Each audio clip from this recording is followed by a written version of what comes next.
Okay. Well, I want to officially welcome you and welcome everybody to our Uplift seminar event. This is our third event. Okay, so we kicked off the one in March, which was kind of our grand opening, where we opened our beautiful office here. Everybody think this is a beautiful office? Yes. Okay, I think I'm gonna have everyone stand up again. Everybody think this is a beautiful office? Yes. Well, I do, because I got some of my fingerprints on the wall. So, but it's really awesome. We had our grand opening, and then we had our second event back in June. So this is our third event, and we want to thank you all for coming. And for this event, I just kind of want to break down what we're going to be doing tonight. But the first thing that I thought that I would start out with was. Hold on one second, let me pull it up here on my phone, is I was thinking, okay, so this event is going to be about an agent becoming an investor. Okay, so I was thinking, oh, it'd be perfect to open up with an investor joke. So I scoured, I Googled, I looked everywhere, and I couldn't find an investor joke. Anybody know that investing's not a joke? No, I'm just kidding, I did find one. Okay, so I did find one, and it is kind of an old one. Okay, so Einstein dies. He goes to heaven. First person he sees, he asks, "Excuse me, what's your IQ?" The person replies, 280. Einstein says, "Great, we could talk about astrophysics." The second person he runs into, he asks the same question. "What's your IQ?" The person replies, 150. "Great," says Einstein. We could talk about events of the day. Third person he sees, he once again asks about their IQ. This time the person says 45. Einstein says, "Great, where do you think the real estate market is headed?" Boy, we get a lot of opinions when we ask, where do you think the real estate market is headed? In fact, why don't you just go ahead and shout it out? Where do you think the real estate market is headed? Bunch of different opinions, very quiet ones too. Everyone's like, I don't know. I don't want to say the right one or the wrong one. So, anybody know what the median housing price is for a single family residence in Orange County? I should have made that a raffle question. It's actually over 700,000. Right here in Orange County, the median price for a single-family home is now up over 700,000. So real estate investors have had lots of good, plentiful years. So I'm going to leave that to the experts to go ahead and break down to you of what we're going to do up here today. First of all, I'm Michael Cherry. I'm MC today. This is Lifetime Realty. If you haven't seen all the signs and the backdrop and everything, and today, we are going to be talking about, hold on one second, let me get back over to my notes here. So tonight, we are going to hear from Tommy and Jamie, okay? Tommy, first of all, when I have them come up, Tommy and Jamie, we've been working together for about 10 years now. So we've known each other and been working together for about 10 years now. So they're gonna be explaining about real estate agent and going into investing. And then also we have a keynote speaker, Camille Rose Salor, that will be coming up and speaking later tonight. We're gonna be having raffles throughout the night. So if you did not get a raffle ticket, hurry up and get one, because we're gonna be doing a raffle really, really quick here, really soon. And then after that, then we will, at the end of the night, we will be raffling off iPad, and we will also be raffling off a 30-minute free coaching session with Camille. So we have some grand prizes to give away tonight, and then so what we want to do first and foremost is go ahead and start out with a raffle. First of all, let me just give a real quick disclaimer. We will not be selling you anything here today, okay? We are not going to be asking you to pull out a checkbook. We're not going to be asking you to pay for anything. This is totally free today. There's no materials that are going to be sold, so take a deep breath and a sigh of relief because we're not going to be hitting you with anything at the end. So if I could have some raffle tickets and somebody with some sticky fingers.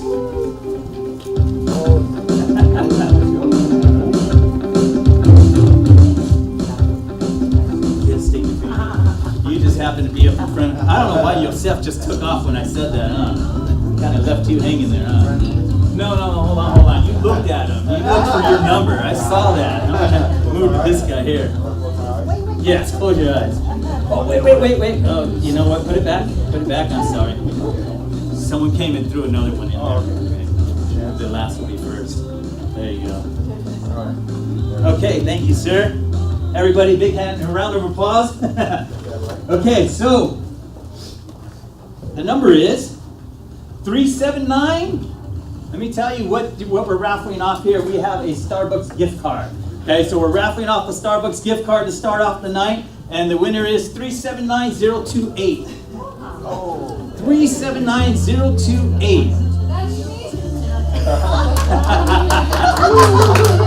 Congratulations.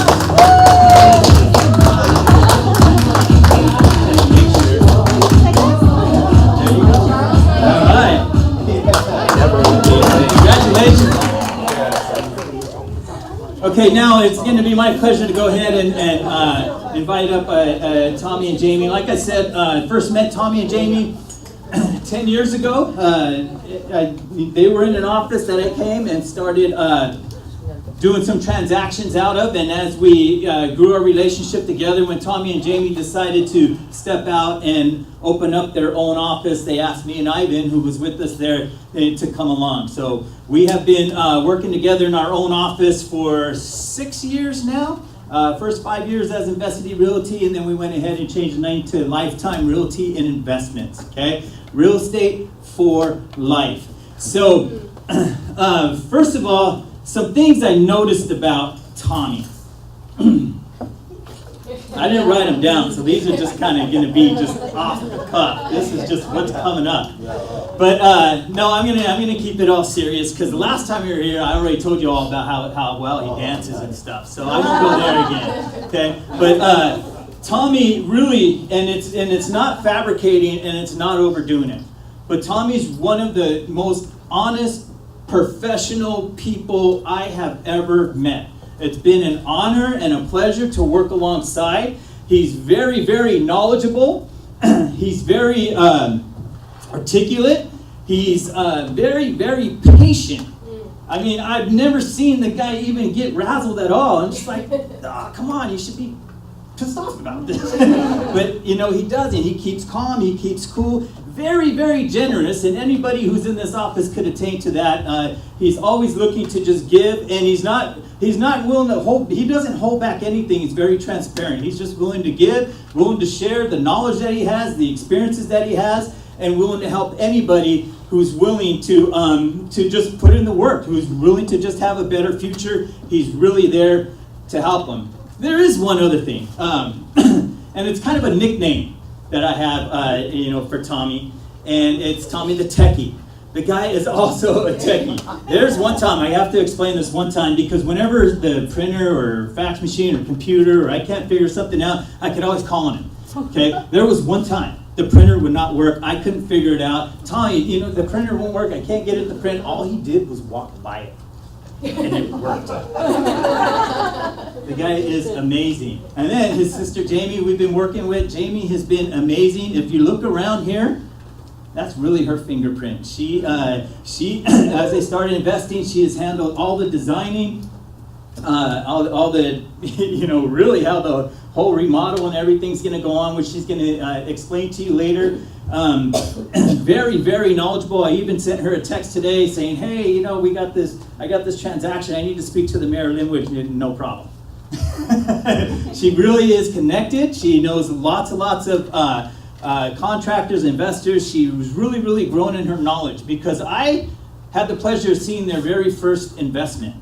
And I've also had the pleasure of seeing their very last investment. So I have seen where it started and where it is now. So you guys are in for an amazing treat tonight, and it's my pleasure and honor to welcome Tommy and Jamie up to the stage.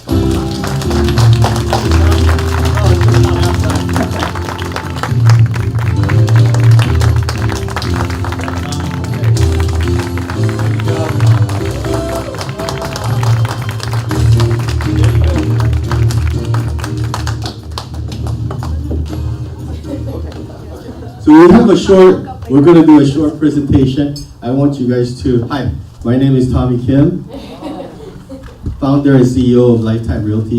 I want to thank all of you from the bottom of my heart for coming out tonight. Are you guys enjoying the food? Did you guys enjoy the food a lot? Yeah. So the food actually is from Mira, raise your hand.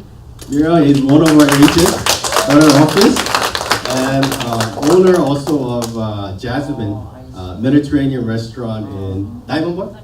Diamond Bar, yeah. So actually Mira represented herself buying the business as an agent, business owner, and I was went through thick and thin with finding the restaurant business and do the due diligence and running through the numbers. So I want to just share with you, we're here today, and our office, we launched this office here only March of this year.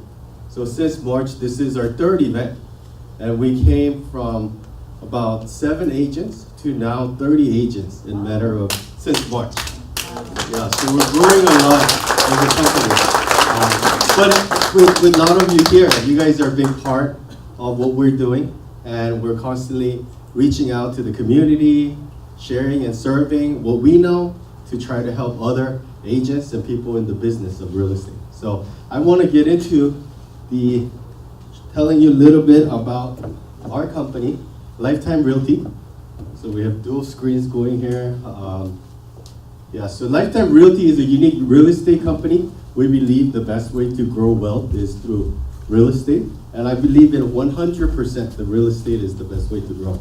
Our agents are taught proven strategies to create success not only by working with buyer, seller, investor, but by learning investments in real estate, creating path to retirement through cash flow properties.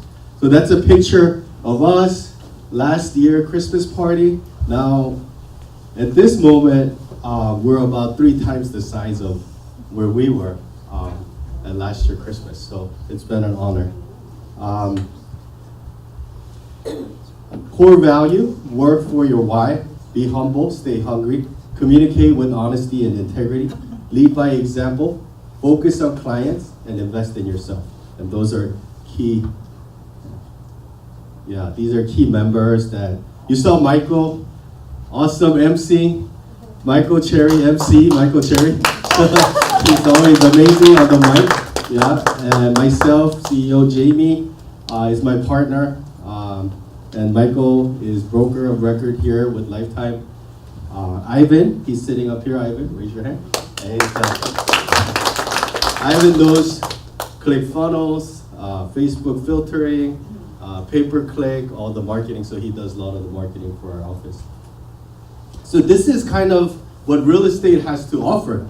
And what we saw that would be beneficial to serve and provide, bring to the market. Like real estate not only has residential opportunities, but investment opportunities, as you see, commercial real estate opportunities, business sales opportunities, property management. And what we do a lot here is the fix and flip. And I know a lot of you guys came here to learn more about that side of the business as well. Okay, so I'm gonna share with you, I know Camille, she's my, we've invited her, hired her to talk to our agents and educate and really work on the mindset piece of it. But this part, before she's gonna be the main speaker, before I bring her out, I wanted to share with you guys kind of, some of the things that we're doing. And so I kind of narrowed it down and called it 5 effective ways to become an investor agent. 5 effective ways. Camille later is gonna talk about having 3 secrets to being a millionaire real estate agent. So we've produced $1 million worth of income, both as a real estate agent and as an investor. So in order for us to do that, we went through so many ups and downs, market cycles and things that we went through. So we want to play that, show that exactly what we do. So top 5, I broke it down to mindset. Number 1, mindset, getting clarity and goal setting. Number 2, mastering the real estate game, because you got to master the real estate game before you can really invest in real estate. Number 3, learning the investment game. Number 4, analyzing the timeline of the fix and flip property. And then number 5, having the right team. So we're gonna break it down. So Albert Einstein identified the problem. If I had only 1 hour to save the world, I would spend 55 minutes, right, defining the problem and only 5 minutes finding the solution. When I started and when I talked to Camille, all of this comes out a lot. Now we're doing all these things, developments, apartments, fix and flips, but it wasn't always like that, right? Back in 10 years ago, I was living off of top ramen, right? Day in and day out. Jamie and myself, we had savings, but the market obviously tanked. So we went down to basically nothing, like a lot of people. And we were, I was telling our agents, she and I actually was out by Disneyland out here. Disneyland is just out here, right across the Disneyland. We were grabbing people, selling timeshare, to just buy, hey, would you be interested in going to a timeshare presentation? Hey, would you be interested? Just to get our beans, up and going. And it's been a sweet 10 years. And we've enjoyed the whole process of it, absolutely. But, and now, looking at the high side of it, 10 years ago exactly, Michael helped us purchase our first short sale, which was an $80,000 property, 2-bed, 1-bed, a condo in La Habra for $80,000, and we didn't have any money, so I borrowed $40,000 from a friend of mine, gave him back $44,000, which is a 10% return on his money, and then we ended up selling it for $138,000 in 60 days. And then after that, we did another, and we were doing 1 flip a week. 1 flip a week. We're going really fast. So, it culminated to where we are right now. Number 2, mastering the real estate game, right? You must know your real estate game. Investing in real estate game is just the same. It always starts with number 1, top line, activities. So a lot of our agents right now, we have actually more open houses than agents, right? Does that make sense? We have that many listings that we need to do open houses to sell. So let's say if an open house is an activity, the reason that we do open houses is to generate buyers and sellers and investors. So we're gonna get leads, and then we set up the appointment. So appointment is made, and then we conduct the appointment. We put them into a contract. It's a funnel. One step doesn't have to, it's a step-by-step process. A lot of the agents that go out there and meet with the client or an investor, they'll meet with them, they'll get the business card, and then guess what? It's on the table, right? Are we actually setting up the appointment? Do we have our presentation dialed in to conduct the appointment, to get them to our client? And then, so that's the step process we're following right now to the T. We'll conduct the appointment, we'll put them under a contract, buyer broker agreement, listing agreement, or we'll work with the investor to put them in. We open escrow, and then that's how we get paid in real estate transaction. So that's number 2. Number 3 is learning the investment game, right? The investment game. So the reason that I started the investment side, actually, my parents are here today, but it's because of them, because I wanted to make sure, I retired them with honor and dignity, and I saw that real estate was the true vehicle to do that. So number 1 is learning the fix and flip game, right? Fix and flip is a short-term investment. So if you look at A, I've listed 80% of how I purchase properties. So you'll see the first one. MLS has a lot of deals in there, multiple listing service. We're agents, we get in there, we have access to it. Actually, I just purchased another house today in City of Orange, right? So it goes that fast, right? So Zillow, we target a lot of for sale by owners. Probate listings, something happens and then parents pass, and then the kids, they want to go ahead and sell the house. There's a lot of fixers out there. Short sales is one of my first deals. Michael negotiated the short sale. REO, real estate owned. It's after banks takes over the property. Relocation, distressed property, highly motivated owners. Bankruptcy, I bought properties on Craigslist. Believe it or not, there's a lot of owners that I'll sell my home. They'll put it up on Craigslist. And I'll show you what we purchased from Craigslist later. And internet sites is popular right now, like Zome.com, XOME.com, auction.com, Hubzu.com, trustee sale at the courthouse auction steps, real estate agents and deal finders, wholesalers is really hot. I know David, right? You said you did some wholesaling before, right? We talked briefly before we started. Marketing, right? Ivan does amazing Google pay-per-click campaigns, postcards, band designs. So we've actually purchased properties using all those methods, not just one. So those were the things that we're doing. The second part of learning the real estate investment game is the buy and hold game, which is for long-term wealth. So if you purchase or buy like an apartment building that's generating about 7% return, you wait 10 years, you're gonna get 100, 200% return on those investments because you're gonna get the cash flow on monthly, annual basis, plus potential 1%, 2%, 3% appreciation over long periods of time. And you just have to wait out the market. So this is a house that we recently purchased on the left side, not on the right side, on the left side. It's in Linwood. We actually closed escrow yesterday on it, right? Yeah, we just sold it. So on the right-hand side, you'll see the after and how so on the left-hand side, when I first went in the house, you can see I couldn't step in there, right? Jamie goes in there, brings the crew, we clean it out, and we basically do what we do. This is another project. Ivan actually found this house. It's in City of Orange on Belmont Estates. We purchased this house. It was rented, and an investor had clicked on our website, and they put in the address. They said, hey, we wanted to sell. Ivan and I went to the property, and they said, hey, I have a renter in here, and they won't be moved out for another year. And I was like, well, we wanted to have it vacant. Like, we can't take on the lease. So we followed up with them a year after. That was actually 2 years ago. And they said, we want to rent it one more year. So we waited another year, finally purchased it after waiting 2 years on this deal. For about 900, how much, Ivan? 900, little over 900, 915. And you'll see that on the left-hand side. And on right-hand side, we renovated the kitchen, put marble, new countertops, and we ended up selling it within 4 months for $1.3 million, right? $1.3 million. So that was a good project. This is one of the homes that I actually bought off internet, right? It's a site called Zome.com. It's an REO property.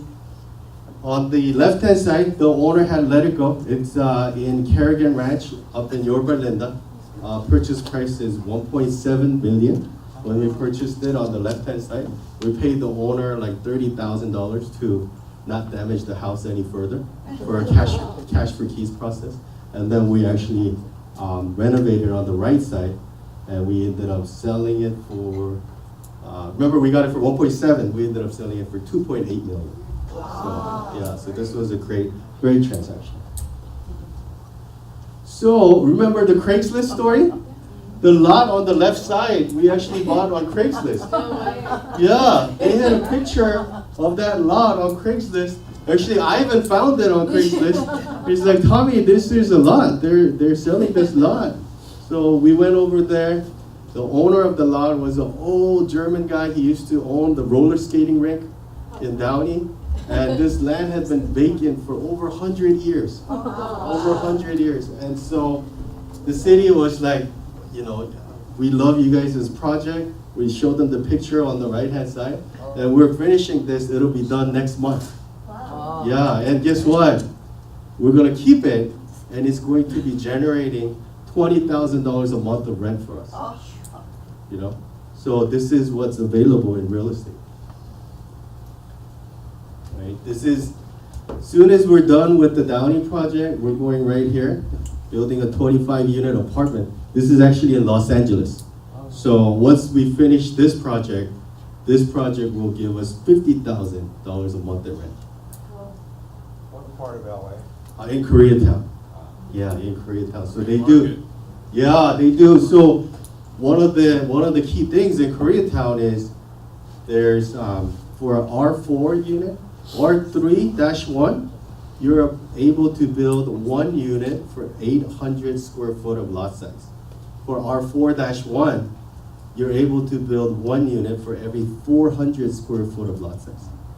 So you get 8,000 square foot of lot, you're building 20 units, right? Basically, you get, 10,000 square foot lot, you're building 25 units.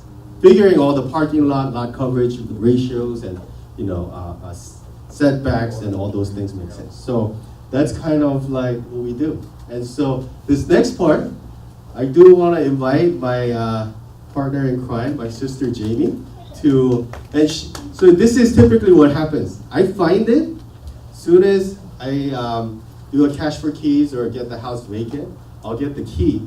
And I'll just say, hey, Jamie, here's the key, right? And then she takes over right there from front. So she'll actually show you guys how we analyze and put together a timeline for this flip.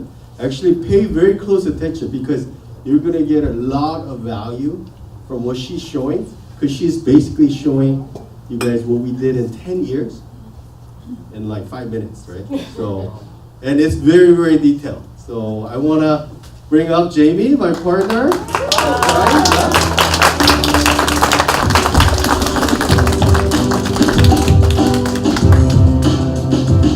Let's give it up for Tommy. He's really natural, When I first started speaking on the stage, I was the one that was always nervous, but Tommy was always natural. Yeah. And then even though he's a younger brother, I have tons of respect for who he is, and I have a lot of honor. It's a pleasure and honor to be working with Tommy as well. And also, Michael, where did he go? Michael? Oh, yeah, it's been amazing working with Michael. Michael actually is my go-to person every time I feel like I'm stuck. Because during the real estate transaction, a lot of times, you can't, there are a lot of times I feel like I'm stuck where, how I'm gonna resolve this issue for buyer and seller. Then usually the first person, if I can't figure it out, first person that I call is Michael. Yeah. So hopefully, if you get to join our team, you're gonna get to work with all of us, and you're gonna get to experience that, okay? So I'm gonna briefly talk about the recent property that we just sold, 1195 Hastings Ranch. Okay, so we've done a lot of smaller projects, and we've done a lot of big projects where it's like multi-million-dollar ones, and we've made anywhere from $10,000-$20,000 on a property to from one flip. I think the most return on our investment we made was, I think, close to $600,000 just on one flip. Yeah. So I'll share with you guys on how we did on Pasadena. This one, we had a very conservative return, but I would like to share this particular one, because you get to find out a little bit more in details to why the return wasn't as great as compared to other properties, okay? And then we're going to talk about the return on investment, ROI. And quickly, if we do have time, then I would like to touch upon the timeline for another property that we recently did. So you get to figure out how the property starts, and then what the processes are, and then how it's going to get completed. Sounds good? Yeah? We're going to go over a lot of numbers, so hopefully you guys are awake. Okay? Okay, but this is a reminder. You could make a lot of money doing fix and flip, but it's also possible to lose a lot of money if you don't do your homework and basically know what you're doing, right? Okay, so this could be a fun business, but at the same time, it could be a very, very risky business as well. Okay, how many of you are interested in doing some type of investment or fix and flip, or how many of you are already doing, or done some? Okay, just want to make sure that you're going to be interested in what we're going to be talking about. Okay, and who watches HGTV? Yeah. Yeah, we love HGTV, right? But a lot of times what they share is not always, true. They make it sound so fascinating, right? So purchase price for Pasadena was $755,000. Okay, renovation was about $77,000. Okay, And we sold it for $970,000. It's in Hastings Ranch, very, very nice upper Pasadena area. And HGTV usually says purchase price, renovation, sold, and then the profit. So it makes it seem like we made $138,000, right? But the actual number is quite different. So we're gonna go over the actual number, okay? So Ivan, if you could go to the actual spreadsheet. So this spreadsheet was created for me from one of our CPA, and it's just a basic spreadsheet, nothing too complicated. And the reason that we're using this, and reason I'm sharing this with you is because hopefully you get to do the same sometime in the near future. Because maybe about 10 years ago, I don't know if you guys know, but I was sitting in a room like this, attending a fix and flip training for the first time. And then from there, Tommy and I went to school, which was about like a 2-year program, and then it was out in Arizona, so we're driving out back and forth. And then back then we didn't know that we're gonna be here today, this day. And also just want to share with you that 3 years after I attended a meeting like this, similar to this, we did make our first $1 million in just doing fix and flip. So now we're very thankful for the knowledge that we gained, what we have achieved. So we are here to share that with you so that hopefully you get to do the same, okay? Wow. Are you guys able to see this okay? Maybe can we blow it up a little bit, Ivan? So this spreadsheet already has formula. And Ashkan in the back kind of polished it up for me, so it's rather a lot more easier to see, because before it was very hard to understand. So if you just plug in the numbers, you're going to be able to pretty much calculate how the project's going to go. So on the top left, purchase price, and you're going to see the estimated as well as the actual number, right? So before you even buy the property, you have to run your budget. You got to run your scenario to make sure if it makes sense or not, okay? So I plug in all the numbers. So estimated amount, purchase price, and then the potential sales price, $980,000, okay? And then from there, we also plug in a loan amount because every time we get a loan, there's a holding cost, right? You gotta pay monthly mortgage as well as the closing cost, front end, back end. It's gonna be additional closing costs. So you gotta plug in all those numbers. And then when you purchase the property, we do have an acquisition team that goes out there and finds the property, so we do pay them out upfront as soon as the property is bought. And usually it's a 1%, but Hastings Ranch was introduced to us from a wholesaling company. So I believe Sammy, right? Sammy got a little bit of bonus on the front end also, because he introduced it to us. Okay, if you scroll it up, and when you buy the property, you gotta calculate how much your closing cost is gonna be, right? I know it seems like it's a lot of numbers, but at our office on a monthly basis, we do trainings on calculations and analysis, okay? So you're gonna get to understand it too. So today, I just wanna briefly go over how it's done. And then we bought this property at the end of March, and we held it for about 4 months. So the mortgage interest was $4,200 a month, okay? And then we didn't do any more refinancing. So again, if you could scroll it up. There was a staging fee, and then I do add a little bit of padding. And then there were a couple investors that purchased the property with us, so you need to plug in that number, right?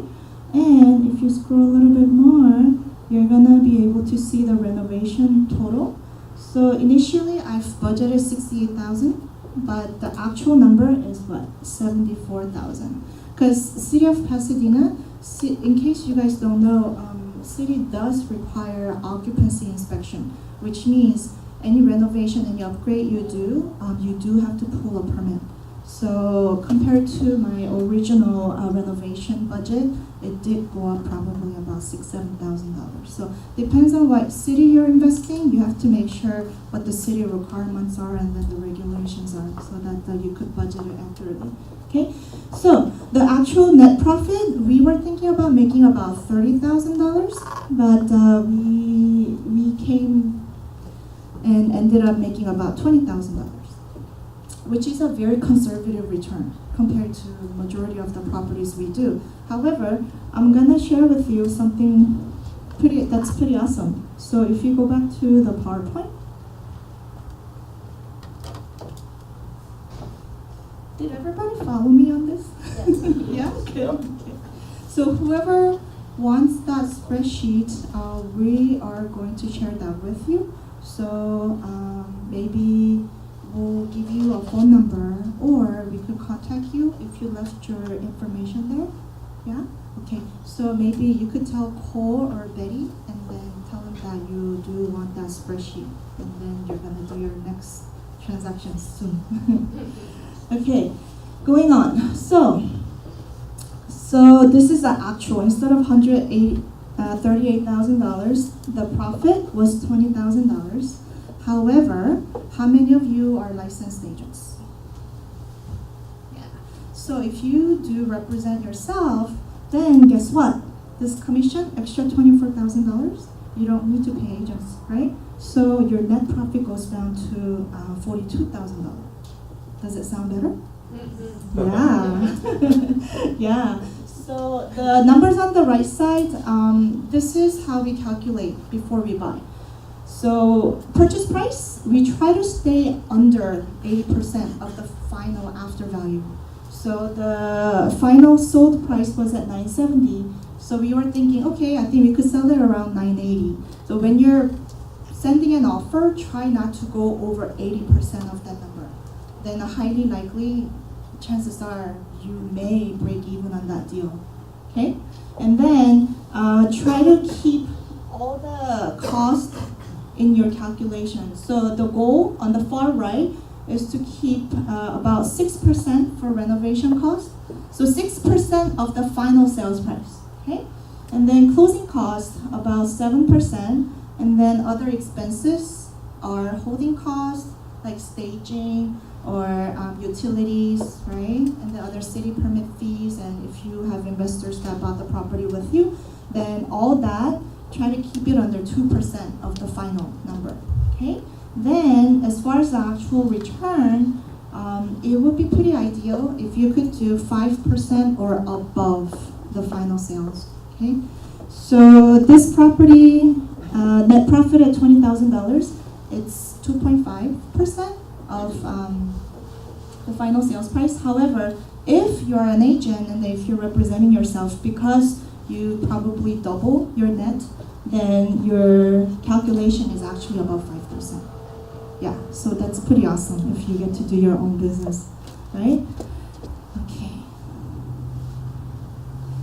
Oh, can I borrow a booklet from somebody? That was the actual brochure. Oh, yeah, maybe? Yeah.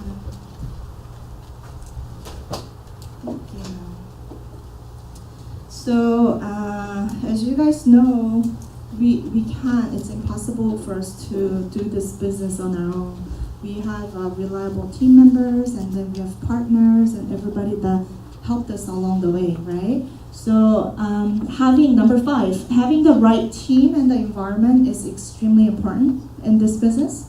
So as you know, real estate broker, agent, project finder, we are working with the wholesalers now, CPA, attorney who's on the other side of this building for us, and of course partners, investors, and general contractors. Usually, in order to finish one project, I think I work as a general contractor and bringing in different subcontractors, and those subcontractors bring in their workers, right? So if you count everybody that works at a single project, it's about 50 to 60 people that are actually working in there. And I'm trying to finish a project in less than 30 days. So you could imagine how hectic and how chaotic it could get at the property, right? So, yeah. and then escrow company, title company, and home inspector. So I do want to briefly go over our sponsors for tonight. So these companies and these individuals are the people that we trust, we rely on in our business, and that's been helping us ever since the beginning. Yeah, so I would like to share them, and then you get to have access of these companies as well. Okay. So first up is, does everyone have your booklet? Yeah? Okay. So first up, Delwood Kitchen and Flooring.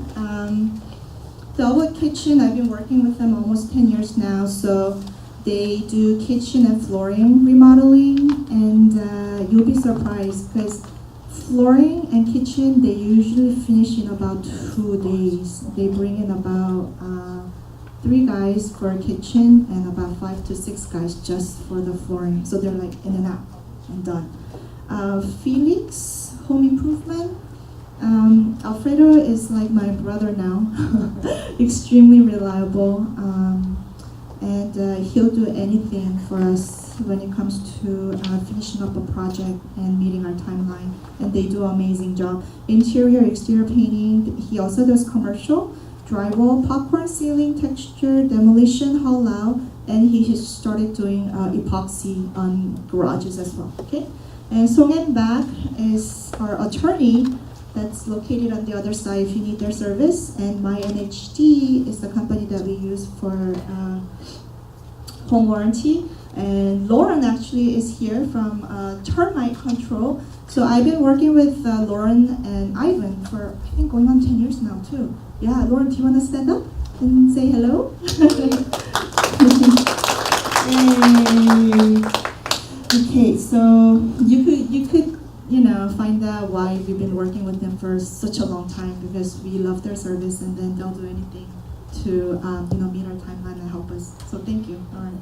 Okay, and then United Mortgage is the mortgage company that we closely work with. Next page, Advanced Restoration. So Advanced Restoration does mold remediation. So they're usually the first team that goes in as soon as we buy the property. Okay, and then yay, open house interiors. So Bruce is here. Say hello, Bruce. So Bruce has a staging company, and as soon as we're done with the renovation, Bruce's team goes in and then he does the staging in almost a day. Yeah, and then he makes it look beautiful and creating dream and fantasies. So it's very wonderful. And Taurus Plumbing. If you need any plumbing help, he is the go-to person. Yeah, every time he goes in and fixes it, he doesn't need to go back. This job is done. Extremely good. And Task Kits, they specialize in ABA and speech service. They're actually located right below us, so if you need their service, you could go ahead and contact them. Okay? Yeah. So I was talking to you about how during the renovation, I work with like 50, 60 people at one property, and then it gets really intense. Yeah. Usually, I'm not this calm when I'm at the project site. I'm like yelling and I'm fighting. I'm calling. Where are you? And but overall, what we've achieved and what we've gained throughout the entire process is really priceless. Yeah, but at the same time, it's been a hard journey. Yeah, and then it's gotten harder right after I had a baby, and I wasn't able to work as much. I wasn't able to go to the job site as much, and issues started happening, and then things started falling apart, and I wasn't able to manage and run the business like how I used to, and I was at a point where I really wanted to give up. Yeah, because it's been really hard, and when I was having that difficult time, we met Camille. Yeah, Camille Soler, and she was able to guide me, and instead of having negative thoughts or doing things that's disempowering, and then I was just falling apart. but she was able to direct us. She was able to help me out and pull me out from the gutter. And I'm pretty sure a lot of you during your business, you have ups and downs, and sometimes you just don't know what to do, right? Especially in real estate, we go through tremendous amount of roller coaster ride, right, Nicole? Yeah, but it's pretty awesome to have somebody on your side that's kind of coaching you, mentoring you, and then helping you so that you could get back up, and then help you to get focused on what your ultimate goal in your life is. So we're gonna bring on Camille soon, but for now, I'll bring Tommy back up. Okay? Thank you, everybody.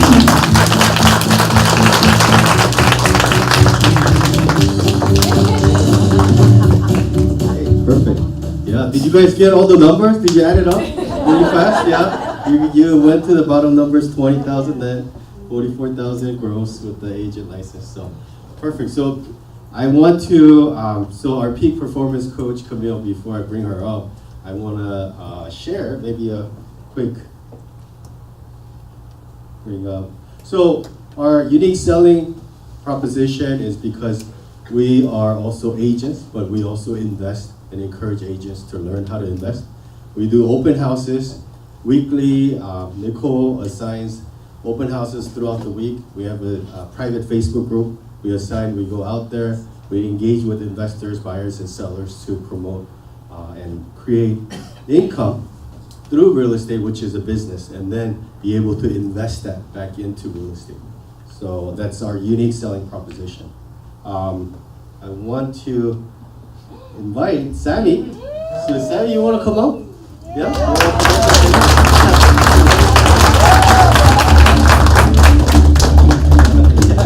Here's the microphone. So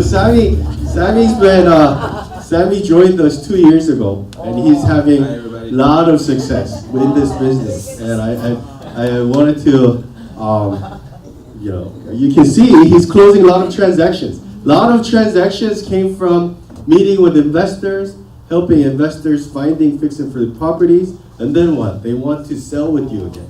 Hey, can you sell my home? So Sammy, so we're doing a lot of open houses, right? And even I am participating in open houses every week because I want to dial in the training process, being able to do that. So, so Sammy, what you wanna say hi to everybody? Yeah, hi everybody. Sorry, I'm very nervous. First time on stage. Yeah. So our office, we're doing a lot of open houses, right? Yeah, so we do a lot of open houses. Really big opportunity to get new clients. Recently, we have a very recent story. Yusuf and I did an open house on Saturday, and we met with a client that's approached us, and we already met with him once. He wants to buy our listing, and he's also have 2 homes to sell. So we went and met with him yesterday, Tommy and I, at one of the homes that he's selling. And then tomorrow we have a meeting on the other house that he wants to sell. So it's very promising, big transaction, 4 deals in one. Yeah. So hopefully he relies on us. He did his researches on us already. He's been talking how he looked us up on Zillow, and he looked our broker license and everything. And he really trusts us to try to put this together with us. Yeah, open houses, really big opportunity to generate business all the time.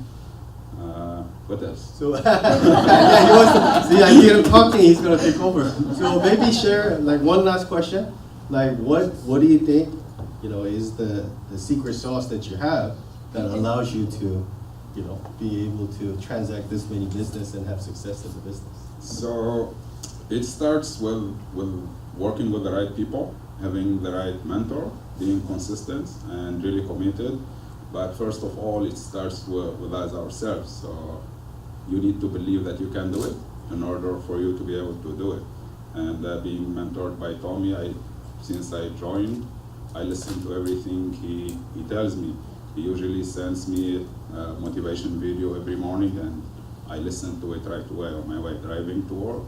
And now we got to that step that when I wake up in the morning, I just think, who's got my money? And that's what I go after every day. Okay, yeah, big round of applause for Kelly. Yeah. So if you want to be a part of our team, definitely come talk to me after the event. Or there's a table back there where you register. Make sure to check on there that you want to know, find out more about either working with us as investor, or you've been thinking about getting into real estate or joining a team like us, and make sure you sign up or let me know.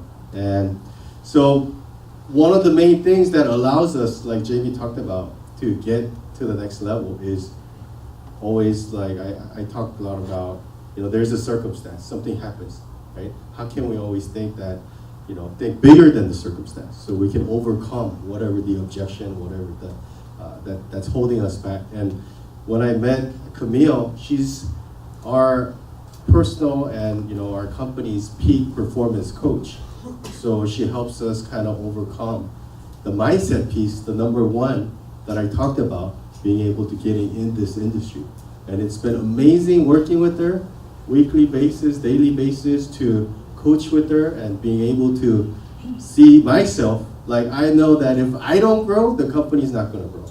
If I don't personally can take on, what I can only put out, I have to take on or take in and grow a lot bigger. So she's been amazing in terms of that, and you guys will get to actually hear her in person, which is even more amazing. So I want to invite our keynote speaker, main speaker, Camille Rose-Soler.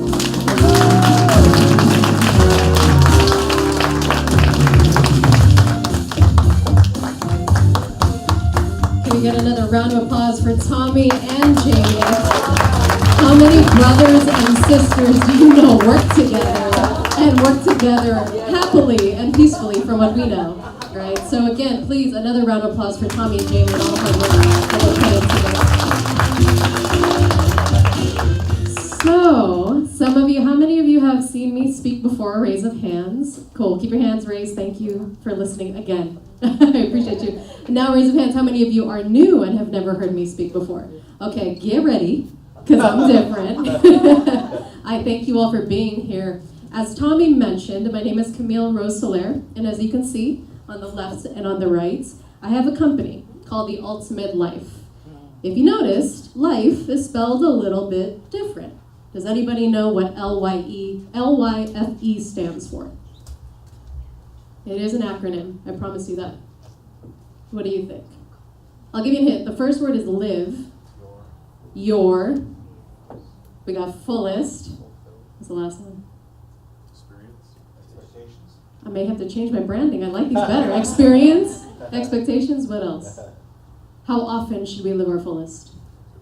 Every day. Absolutely. So the ultimate life is live your fullest every day, and that is exactly my job. So I am a peak performance coach that leads people to lead their best life. Whoever you know you can be, it's my job to remind you to get there and to give you the tools, the resources, and the techniques to get there. But most of all, this is the hardest part, to overcome the fears that block you.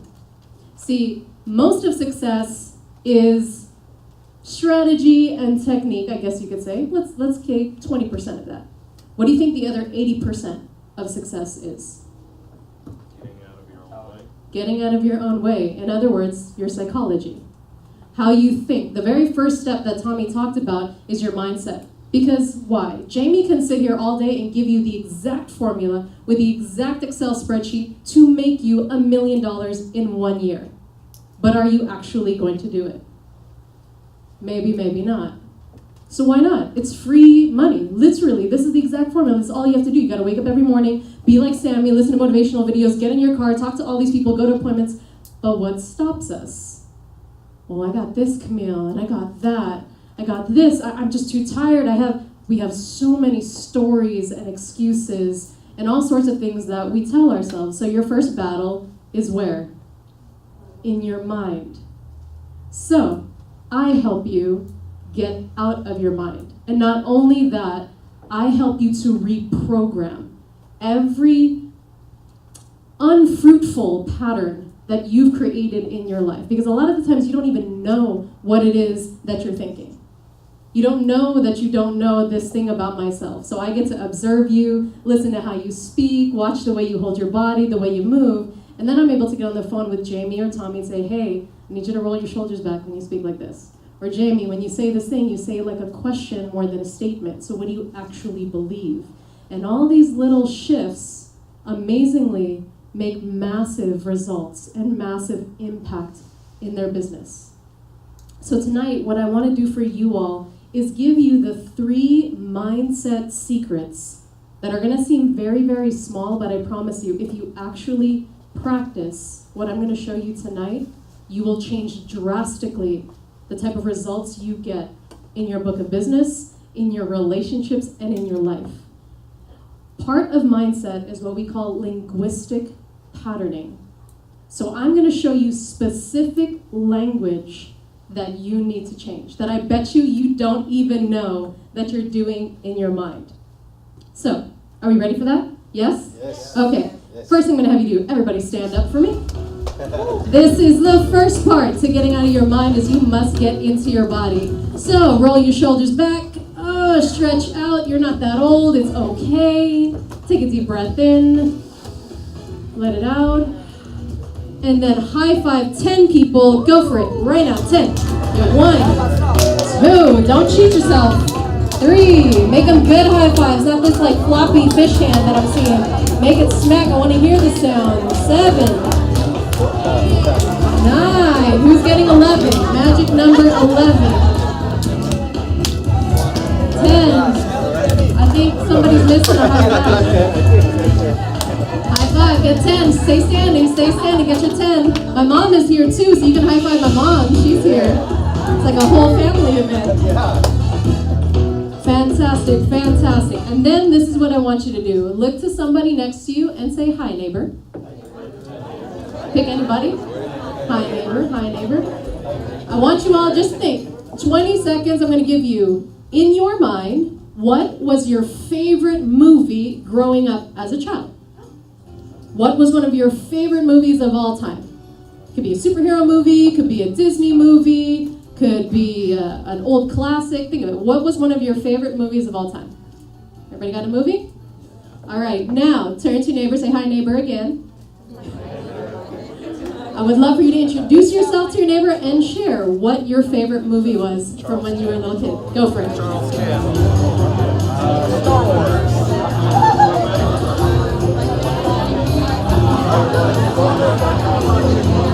What was your favorite movie? And if you want to take it another step, why? Why was that your favorite movie? Why was it your favorite movie?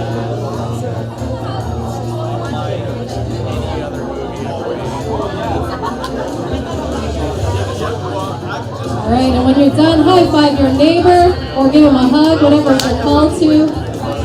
Make sure you high five your neighbor and have a seat. Have a seat, have a seat, have a seat.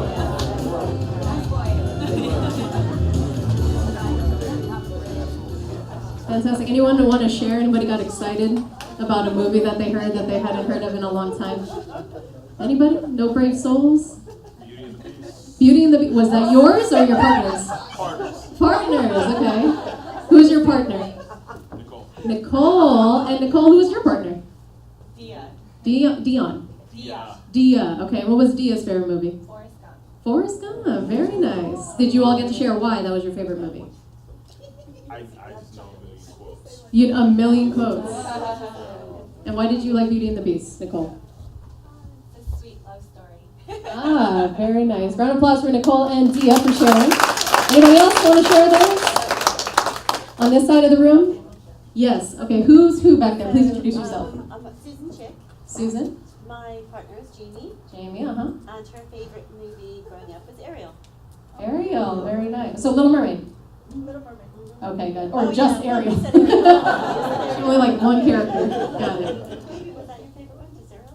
Little Mermaid. Cool. And then Jamie, what was Susan's? Susan's was Bambi. Bambi. Oh, that one broke my heart a little bit. It was very tender. So you liked Bambi because it was tender, and you liked Little Mermaid, or Ariel specifically, why? Because she was pretty she turned into a human, because that's what she was dreaming about. Interesting. So you liked her because it was what she was dreaming about. Happy ending, yeah. Yeah, very nice, very nice. Anybody else really compelled to share? Okay, all good. So what I want to do right now, as a peak performance coach, I am always looking into the psychology and why people do things. As salespeople, I would encourage you to do the same. So before I dive deep into this material, which you are welcome to take pictures of, by the way, why do you think that question even matters?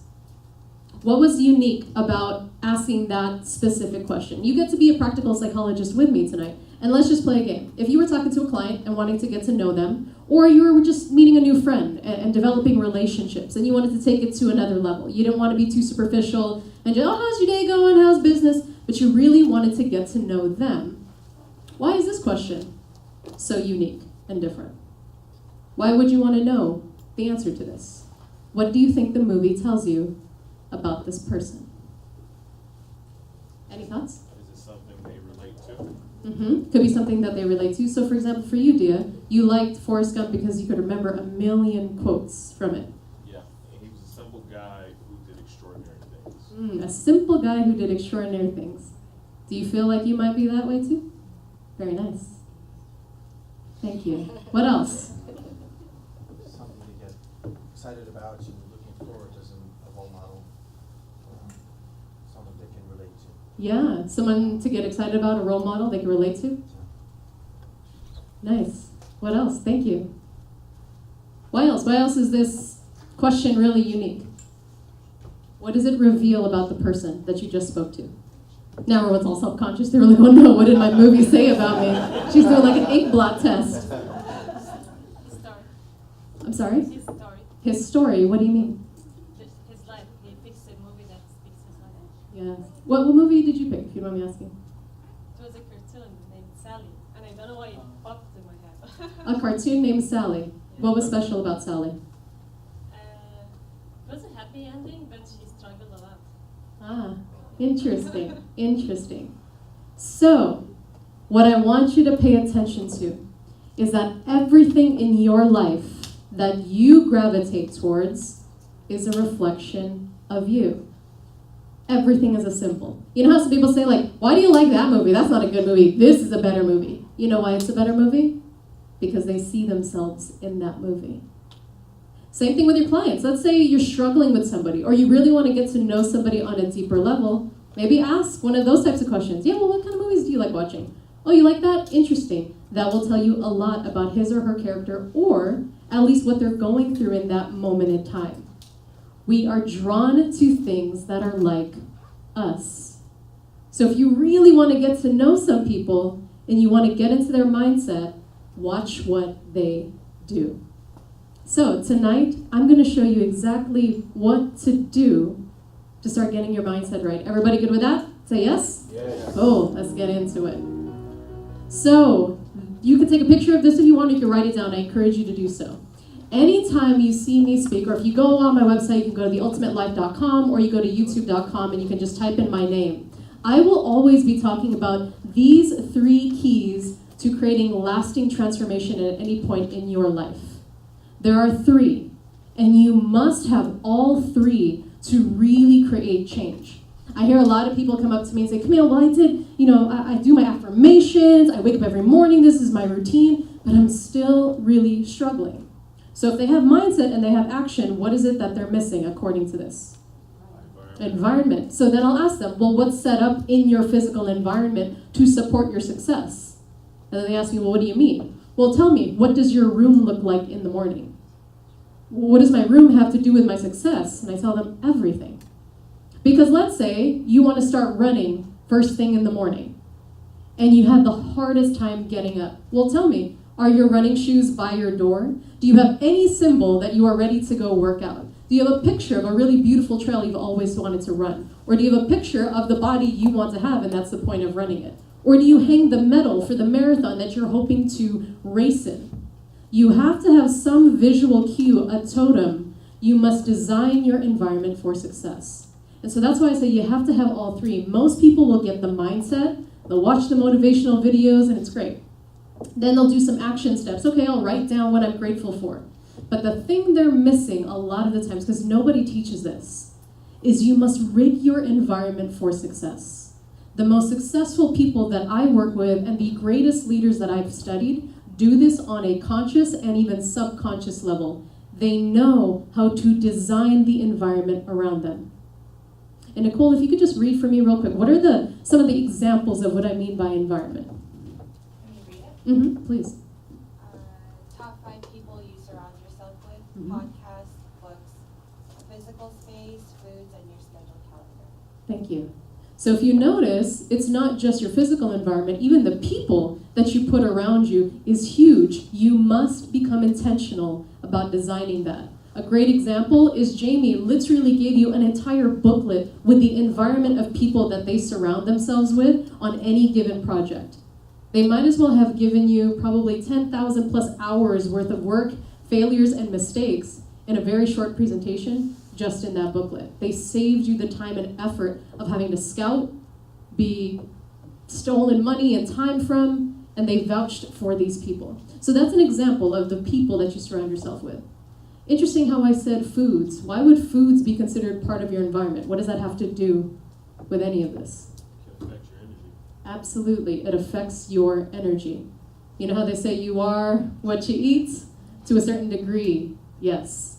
So being very, very mindful of the foods that you eat. So tonight, though, for the sake of time, we are going to focus on this first piece because Tommy talked about number 1 is mindset. So when we talk about mindset, we're going to talk about your story, your personal mantra. So as an example of that is Sammy's. What is Sammy's question that he asks himself first thing in the morning? Does anybody remember? Who's got my money? So imagine if your brain is a computer and I program the computer to calculate who's got my money, your brain goes, okay, now looking for who has your money, and will literally begin looking and programming itself to do that. But here's what most people do in the morning. Brain goes on, oh, I have so much to do today. Okay, looking for everything you must do today. And it takes your energy and does that same thing. That's why it is so imperative that you begin training your mind first. This is what I see a lot of people do. They see someone successful like Tommy, like Jamie, like Sammy, like Nicole, and they go, all right, tell me everything you're doing. Give me your formula. I'm just going to follow you. And that's okay. That's good. But I'll give you something better. Next time you see a role model, a mentor, someone you really admire for a particular skill that they have, I'm going to ask you to ask them this question instead. How do you think when you're solving a problem? What's going through your mind when you're running across that issue? Or what are you thinking in the morning when you're getting ready for the day? Or what are you thinking by the time you get into your business? That's what sets them apart, is how they frame and begin to program their mind. So now you know you could copy what Sammy does, but maybe you won't get the same amount of success. So if you find out, well, what are you thinking? And he's like, I'm just looking for who's got my money. And so now you've got the secret sauce. So that's part of your personal mantra. Metacognition just basically means knowing what you're knowing. This is you understanding how you think. Most people have a blind spot with this. This is where I come in. They don't even know that they're thinking this way. And believe me, I have my own coaches because there's a lot of stuff I can't see about myself that I have to get out of my own fears on a daily basis because it's not your fault. This is stuff that's pre-programmed from the time you were a little kid, and that's why I asked you, what was your favorite movie from when you were a child? Because typically what you chose when you were a little girl or a little boy is going to say a lot about you now. Newsflash, if you weren't sure, you are still a little kid on the inside. Now you just got more stuff you have to deal with. But who you were back then is still who you are now with just more layers. So that's metacognition. And last one is perspective. So here's your first perspective. You can take a picture of this as well. Rule your mind, or it will rule you. How many here have ever experienced your mind taking over and just ruining things for you? Absolutely. It's a very dangerous place to live. And that's why we start here. I could give you strategies and actions, but my job is to go to the root of things. So Maybe for some of you, this might be your first mantra in the morning. My goal today is to rule my mind. I will be the king of my mind. I will be the queen of my mind, but it will not rule me. Jim Rohn became famous for saying, stand guard at the door of your mind. That's why podcasts that you listen to, song lyrics, even the conversations that you have with other people, whether you know it or not, is infecting your mind, or it's enhancing it. And sometimes you think, well, nah, they're just negative. I'm not really paying attention to them. Your mind is picking up on everything around you. How many of you here have children? Young children especially? Yes? Cool. My mom raised her hand at first and then put it down because I'm not so young anymore. You know how they say kids are sponges and they absorb everything? Absolutely. We are no different. We might not be as spongy, but you're walking around absorbing everything still, whether you know it or not. And in this day and age, especially with social media, your Instagram feed, your Facebook, you're absorbing more of other people's thoughts than your own at this point. Which is why I say the beginning of your day, you should be ruling your mind. You know, marketing and advertising spend billions of dollars every single year to put their message in your mind. And you don't even know that it's in your mind anymore. I mean, everything you've chosen today, from the shirt that you're wearing, to the mattress that you slept on, to the car you drove, to the gas you put in your car, that was all marketed to you. You thought you made the decisions on your own, but you didn't. Those were all seeds that have been planted. And that's okay, not all of them are harmful. But no, you don't actually make those decisions anymore. That's how incredible marketing is. So I want you to market to yourself your own visions. But if you don't have that, what Tommy calls goal setting, you're just going to end up floundering around doing somebody else's work. This is why people grow so frustrated. So here's your first tool to rule your mind. Secret number 1 for the $1 million agent. For the most successful people that I work with, one of my clients actually just called me yesterday and he was so excited because he finally hit the $10 million plus mark with his team, and I was very, very, very stoked for him. And he's got a small team, and he's out, just so you know, in Kansas. So for him to make $10 million in Kansas, I mean, California might not sound that impressive, but in Kansas, that's extremely impressive. And so I talked to all these different people on a daily basis, and just so you know, a year ago when I started working with him, that was not the case. He was still very talented, but his mindset was really, really blocked. So one of the things these people do well, who are making these $10 million plus, gross sales, or the investors that I work with who are making $100 million plus a year, how they see problems is very different than the average agent. So I'm going to ask you, for these people who are making $1 million plus a year, which you are absolutely capable of doing, how do you think they see problems differently than the average person? How do they see problems differently? Just shout out. Any ideas? How they might see problems? As opportunities? As opportunities, absolutely. What else? So they see problems as opportunities. How else do they see problems? As they see it as a puzzle. Fantastic, you're cheating, but yes. You'll get there. Yes. Opportunity to grow. As an opportunity to grow. Learn something new along the way. Learn something new. So you have opportunities, whether that's financial. You also have opportunities as growth. They see it as challenges like puzzles. What else? How do they see problems that might be different than the average person? Any other ideas come to mind? Maybe there are ways you've looked at problems in a new light that have gotten you better results. How else do you see problems? How would they see problems differently? How about you, Sammy? Since you got the highlight here. When you see a problem, what do you see? I see a learning experience. You see a learning experience. Interesting. Okay, now let's contrast it. How do you think most people see problems? How do you see most people deal with problems? Talk to me about that. End of the world. End of the world. Everything is crumbling. The sky is falling. Perfect. That's how most people see problems. And you see it, why? Because even in their body, it looks like, oh my God. Like everything begins to fall like this. So actually, I'm going to give you a tip. Next time you have a problem, I want you to roll your shoulders back and stand taller. And be like, oh, I got a problem. Woo, let's go. Because normally, you're going to be like this. Oh, I have a problem. Camille, I don't know what to do. And then Jamie calls me, right? And I tell her to go stand up. Put on your lipstick. Get out there, go to TJ Maxx, do something fun, and then come back to me. Yes. So, anything else? How they might see problems differently? Yes, the lady in the back with the beautiful glasses. Mom, go. It's finding light in the dark. They find light in the dark. Very, very nice. They look for the light in the dark places. So, instead of problems, they see it as, my man over here cheated, what is it? Puzzles. They see problems as puzzles. From here on out, and you can take a picture of this, don't use the word problems. This is a trick for you. From here on out, when you say the word problem, go like this. It's a puzzle that I have. I have a puzzle. It is a linguistic trick that a lot of psychologists begin to use in order to change your state. How many here listen to Tony Robbins or watch any of his videos at all? Okay, cool. So you'll hear Tony Robbins talk a lot about changing your emotional state. That's the first thing you do. Change state, then story, then strategy. One way to quickly change state in linguistic practice using language is you change your language. So if I come up to Charles, right? Yeah. Charles, if Jamie comes up to you and she calls you, she's like, honey, I have so many problems right now. How would you feel right away?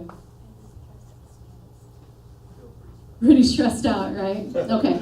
So now let's say she calls you, she's like, honey, I have a puzzle for you. How would you? Yeah, you would get excited, right? Notice her husband is excited to solve the puzzle. So we're triggering the little kid who likes the Little Mermaid, the little kid who likes Bambi. The little kid likes puzzles. You want her or him to come into your mind and start playing it like puzzles. Because if it's a puzzle, it's not the end of the world. It really isn't that bad. You must begin to trick your mind sometimes into making the problem small so you can become bigger. You must trick your mind sometimes to make the problem small so you can become bigger. Because most people are lazy and they do the opposite. The problem is this big and they're this small. You switch it. This is how you switch it. And one thing, if any of you are leaders or broker owners, I talk to Tommy and Jamie about this a lot. And I know in Lifetime Realty, this is something that they have adopted as the culture. Create a solution-oriented environment. So here's what I mean by that.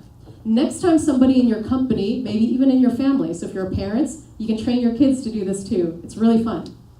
They are not allowed to come to you with a problem without at least having come up with 2 ideas of a solution. So for example, if somebody in the office says, hey Tommy, we're out of toilet paper. That shouldn't be what that situation sounds like.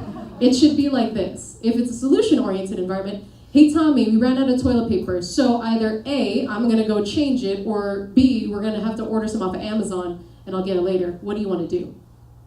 And then Tommy might say like, well actually C, I'll just go do it because I have some in the back. But it forces you to not stay in the problem. Same thing with your kids, right? It's like, oh, Mom, I want this and I want that. Okay, well, what's a potential solution to that? You want to challenge people to a higher level of thinking. Especially as a leader, you're going to also have to challenge yourself, but never let people settle for just the problem, expecting you're going to fix everything. The greatest thing a leader can do is to empower other people to lead. It's not your job to just be the fixer. Otherwise, you're just a manager. And that's okay if that's what you want to be. But if you want to be a leader, then you must inspire them into action. This is how you begin that process. So now, no more problems. We're moving into puzzles. Every peak performing client I have worked with has never, ever, ever come to me and been like, oh my gosh, I have so many problems. Maybe once, and then we switch it right away. But every time after that, it's always been like, hey, we got a puzzle, we got to figure this out. And they're ready to run. They're ready to go. That's what keeps them going. It doesn't mean they're exempt from the heaviness. It's going to come. And to be honest, the stronger you get, the more the stuff is going to come. That's why you get stronger so it doesn't feel as heavy the next time it comes to you.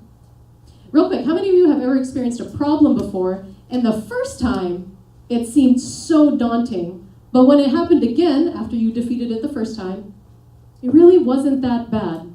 How many of you have ever experienced that before, where it got easier to deal with? Right.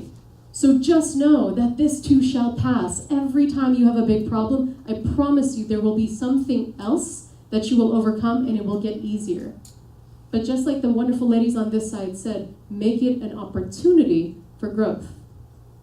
So everyone got this? Problems versus puzzles. So what are we saying? Not problems, but fantastic. All right. Secret number 2, how they see rejection. Raise of hands, how many people here hate rejection? Who does not like rejection? Good, you're human, you shouldn't. You're a little robotic if you don't, or you're just way better than I am at life. So, these peak performers, how do you think they see rejection? Yes. They probably don't take it personally. They don't take it personally. How difficult is that? Yeah. Very difficult, yeah, because we're egoic people, so we think everything is about us. Very nice, but they don't take it personally. If any of you here are bookworms, I'd like to recommend the book The 4 Agreements by Don Miguel Ruiz.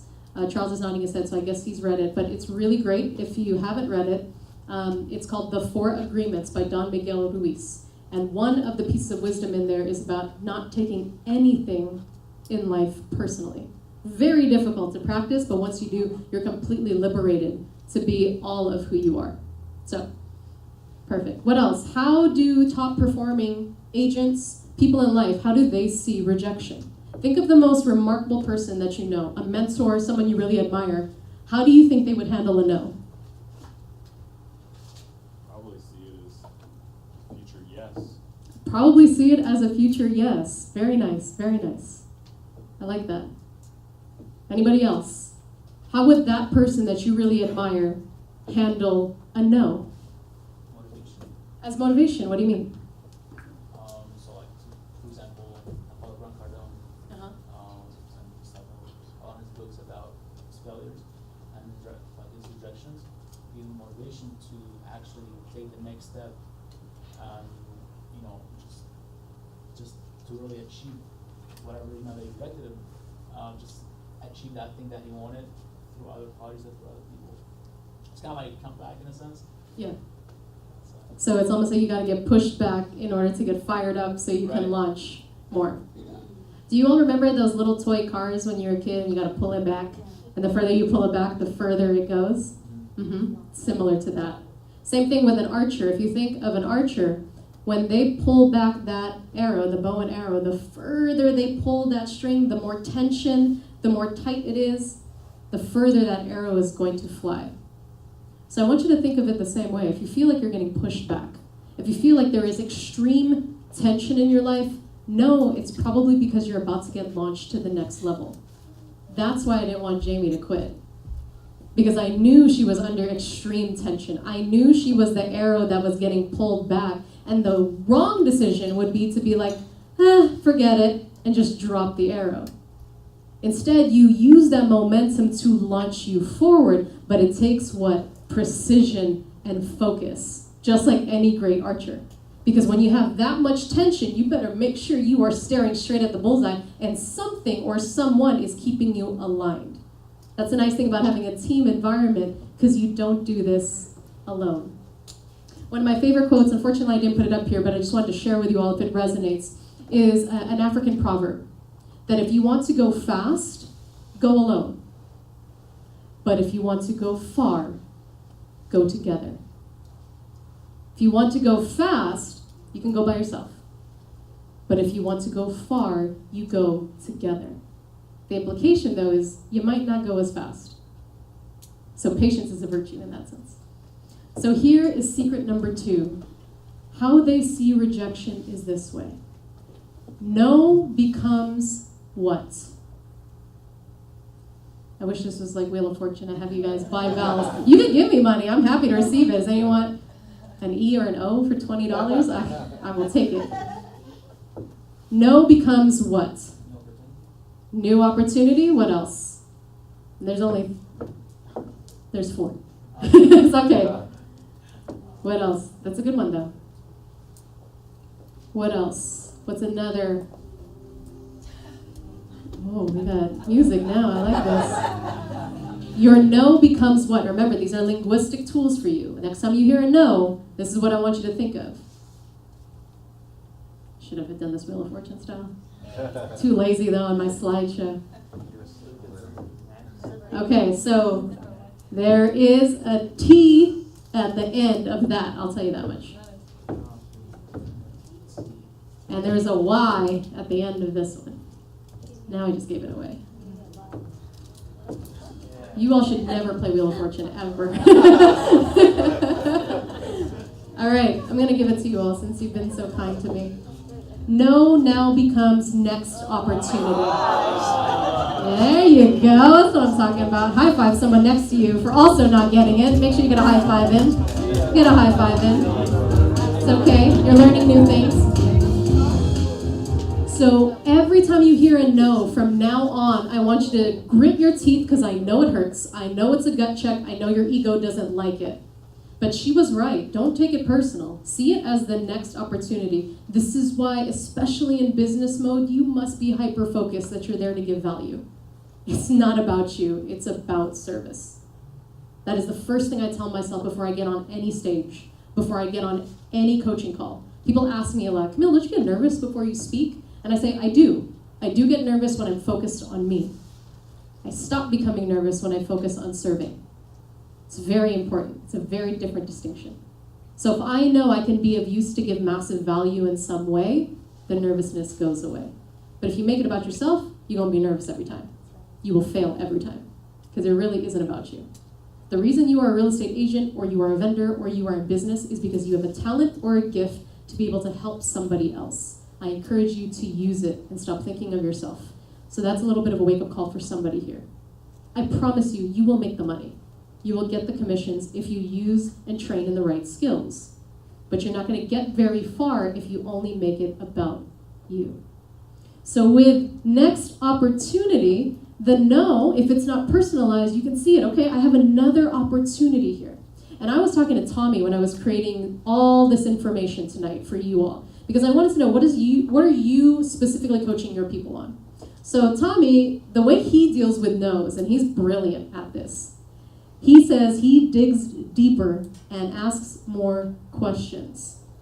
What is it really a no to? So for example, let's say you're working with a client, and they're like, I don't know if I really want to buy this property. It's just a little too expensive. Okay, I mean, is that the only reason, though, that you don't want to get this property? Instead of just jumping into convincing them, because you don't want to feel like you're a bad agent, you're like, no, it's great, it's good for you, it's this. Find out. Okay, well, what are we really saying no to? Is it just the price? Well, okay, it's kind of not just the price. I also don't really like the backyard because this and that. Okay, so what is it about the backyard? Tell me what's going on here. But see, notice it's not about you. Your job is the investigator. You're supposed to find out, well, what exactly are we saying no to right now? That's another way of looking as the next opportunity. This is another opportunity for me to dig deeper, to find better information, to collect the data that I need to make a really sound decision for my client, or to at least find out why they can't make this decision right now. But what I see a lot of people do who are not peak performers is they take the no and they're like, oh, clients are so crazy. They're also dumb. This is why real estate's so hard. The market's really bad. I hear it all the time. I go to a lot of networking events, and I just hear a lot of agents talk. And usually the ones who are talking the most are the ones doing the least, which is so interesting to me. It's the $1 million plus commissioning agents that are quiet, and then they keep to themselves, and they know what they're doing right.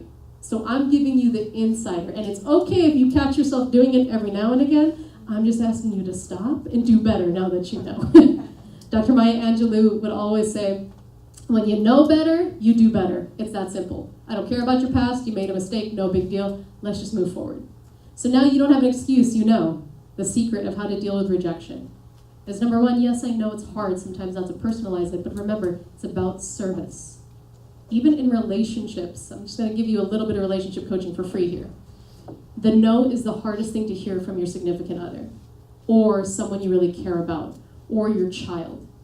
But maybe you can also begin to see it as a next opportunity to dig deeper and find out what it really was a no to. Maybe your husband, your wife, your girlfriend, your boyfriend, your best friend wasn't saying no to you, but to something that they couldn't handle. They had a long day. There was something in their health. There's an actual problem behind it. Dig deeper. That is the secret to what great performers in this industry do. I notice they dig deeper. They ask really good questions. And they ask questions because they honestly want to find out how to help you. So no is now what? Next opportunity. No is now what?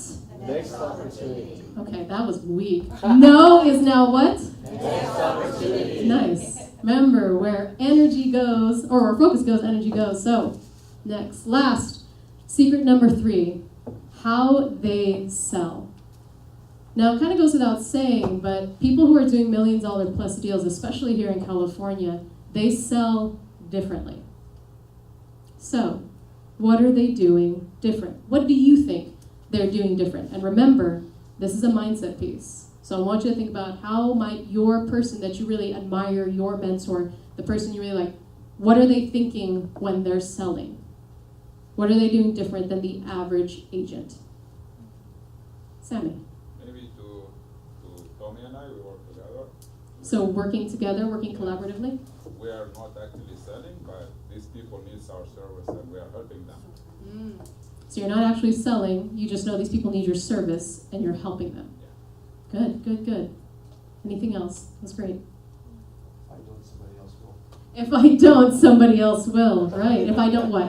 Sell them, somebody else will. If I don't do it, no, somebody else might sell them. Good. What else? They have 100% believe that the product is the ultimate product. It's superior, or the service they provide or the product they give to the people is 100% superior, much superior than the other product, and have the complete belief about that. Nice. So a complete belief in the superiority of their service or their product. Yeah. Okay, so believing in themselves first. Nice. What else? Those are all great. Anything else? How are they selling differently than the average agent, do you think? They're selling the dream. They're selling the dream. What do you mean by that? So selling lifestyle and a dream rather than that particular property. So when the customers come in, we talk about how their dream home's like. Is this the dream home? How's your lifestyle's gonna be? And we tell them to kind of think about and envision yourself living in that house. And is this gonna help you to reach your dream? Nice. So they paint the picture for what can be Yeah. for the person. Very nice, very nice. Thank you. Yes? Maybe the realtor wants to understand why people want to buy this house, highlight the stuff that really gonna stand out, and use that as a sell point to the client. So they highlight things from the house. Yeah, and if he understands why, like put him under the buyer side, think about why, if I'm in the buyer side, what I'm thinking of, like why I'm going to buy this house. Interesting. So what I like that you said, and I agree with it, because this is what a lot of the performers do, the top performers in the industry. They put themselves in the buyer's shoes and tries to see it from their perspective. Because it is easy. I can point out highlights all day, because you can go on the MLS and I can give you the highlights. But what you're saying is the difference is they'll actually put themselves in their client's shoes and try to find out what that client needs. Because it's true, and thank you for that. If your client, let's say, is a 65-year-old woman who is retired and lives alone, and she doesn't want to walk up a bunch of stairs, but there are really nice stairs in this house, you might not highlight that, but you might highlight that all the bedrooms are on the first floor, and that upstairs is just, let's say, an entertaining space. Whereas if you're coming in and there's a young couple who loves to entertain, you might highlight the fact that there are really nice stairs and you have this really unique, entertainment space, but that requires you to step into the eyes of the actual buyer, not just your own. Very nice. So, here's the reveal. They sell, instead of selling, what do you think they do? Serve. That's exactly it.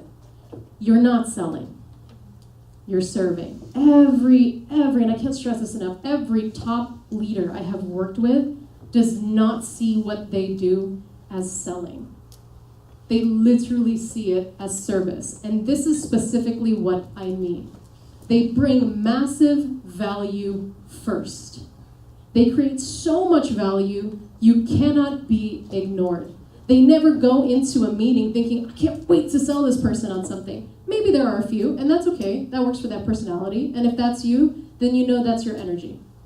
But for most of the folks that I work with, I call them the inspired leaders, they just know I'm just going to bring so much value to the situation. I'm going to give all the information, the data, the highlights, and the dream and the vision for this client that I know that they need. They almost can't say no to doing business with me because I've brought my A game every time.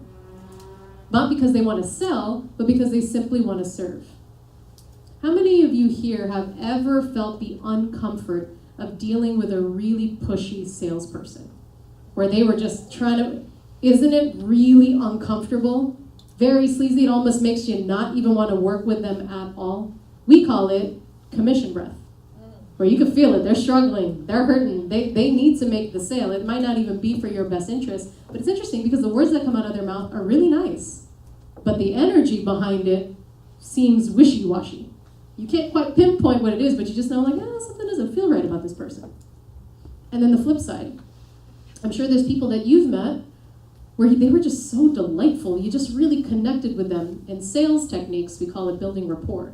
They were good at building rapport with you and really developing a relationship that you were like, you know what, I don't even know what you do. Let me just buy something that you do because I like you so much. Believe it or not, when I first started coaching about 3 or 4 years ago, that's how I got my first client. She went up to me and said, how much should I pay you a month? I just like you so much, I need to talk to you. And I just made up a number. I was like, well, I cost this much. She was like, great, and cut me a check. I kid you, I had no program, I didn't have a website, didn't even have business cards, but I just developed a genuine relationship with her, and she was like, great, let's start. And I was amazed because my intention in that moment really was not to sell her on anything. I had nothing to sell. I was just being me, and I genuinely cared for her and her marriage. And it sounded like it was kind of going in a certain direction. So when you show up to serve, and if you just want to bring massive value, you'll be amazed at how much business comes your way. When I talked to Tommy also about some of the top agents in the company, he does bring up Sammy, he brings up Nicole, and a few other names that I can't go into right now because he might not like the fact that I'm going to mention everybody. But something that I've noticed in what they do, because I observe behavior a lot, is you all are very rooted in service. And I'm sure all of you in this company are. And I know for a fact that's why you do well. And contrast. If there ever is moments where it's just about, I gotta make the sale, you might not do so well either. And it's okay, you can play with it. Experiment with it if you don't trust me. See how you do when you're just focused on the sale, and see how you do when you're honestly focused on serving. In fact, I think, Nicole, when we did the very first Uplift seminar, I was here, and it was the grand opening, you weren't even part of the team yet. And she was inspired, perhaps by the same space that you all are in right now. She took a leap of faith, joined the team, and now she's one of the top performing agents in the company as well, taking on leadership positions. We can give Nicole a round of applause for that.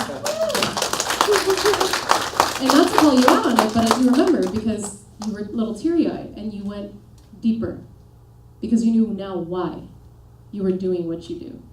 That's where the serve comes in. You've got to find the thing that pulls you. Motivation is a push. So Sammy, those videos are great. But the thing that's going to create longevity, what they call lifetime realty investments, really long-term income. So you're not just deal to deal, commission to commission. Oh my gosh, where's my next paycheck going to come from? If you really want to create consistent, certain income, a lifetime, longevity's worth of real estate income, you must be rooted in this. You have to serve something much greater than yourself. I promise you that is the only way that everybody I work with who is hitting these numbers gets beyond the problems and the puzzles, gets through the rough patches when they're dealing with 60 people at a project site and a crying baby at home, and making sure that the marriage stays intact and that your friendship is still strong as well. It's because you believe in serving something greater than you. So, here's my little homework for you right now. You can go ahead and write this down. I'm going to give you 30 seconds. Who or what are you serving that is greater for you? Another way to put this is, who are you doing all of this for? my kids, my family, myself, God, my community? Who are you serving? Who are you doing all of this work for? So I'm going to give you 30 seconds. You can write that down.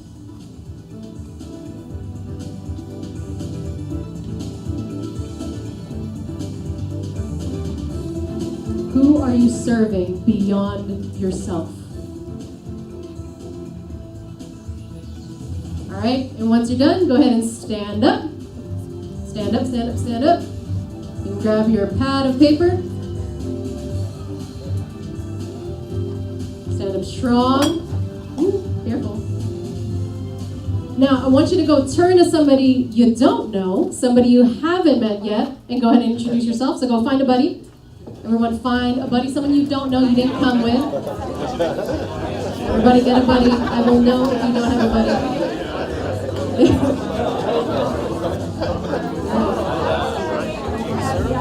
Cool. Find someone you don't know. If you can. All right. Does anyone not have a buddy? Anyone by themselves? Do you have one? Do you have somebody? Okay, you guys are tuned up? All right, cool. So here's what we're gonna do. Person A is the individual who has a birthday closest to today's date. So person A, if you have a birthday closest to today's date, so you're gonna find each other's birthdays out. Who is closest to today's date and birthday? Oh my gosh, I can see your brains getting fried right now. This is not difficult, people. You're peak performers, let's do this. So your birthday's closest to today's date. And if you can't figure it out, just pick who wants to be me. All right, once you know all my A's, raise your hand. If you're A, A's, raise your hand. Got A's? A's, raise your hand. Keep them up. If you're A, person A. Okay, do we have a person A in the back? Okay, cool. Person A, keep your hand raised. Fantastic. You will go second. Person B, you're gonna go first.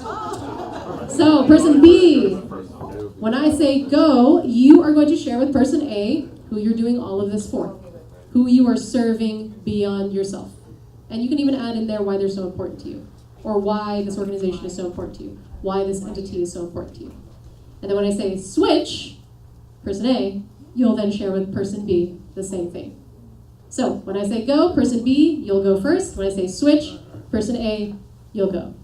Ready, set, go!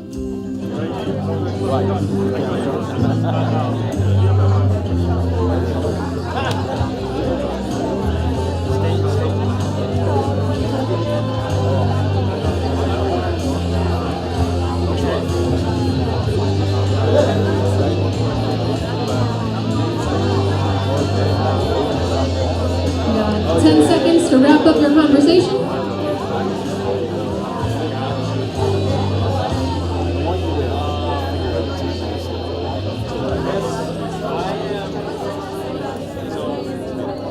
And switch. If you haven't already, switch. Now, person A, tell person B who you are serving beyond yourself.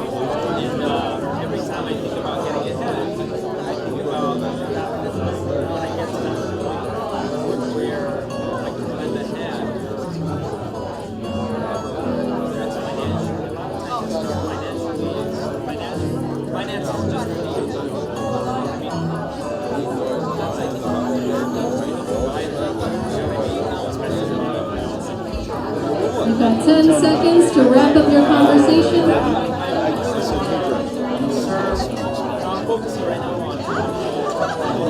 5 seconds. Make sure you hug or high five your buddy before you sit down. Hug or high five.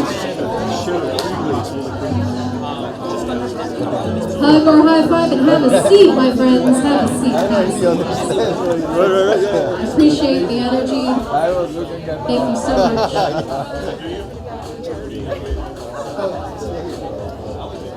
Have a seat, have a seat. Beautiful. Some good conversations. I appreciate it.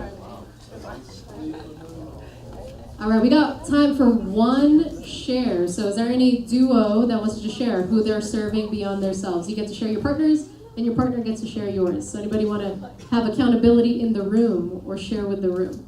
Take it to a whole different level. Anybody want to share? I always get so many people volunteering all at the same time. Please stop. I can't call on everyone. Who's brave? Who's brave? Who wants to share? This side, that side. Do I have a conversation over here? Well, Dia, do you want to share yours? Sure. Okay, Yeah.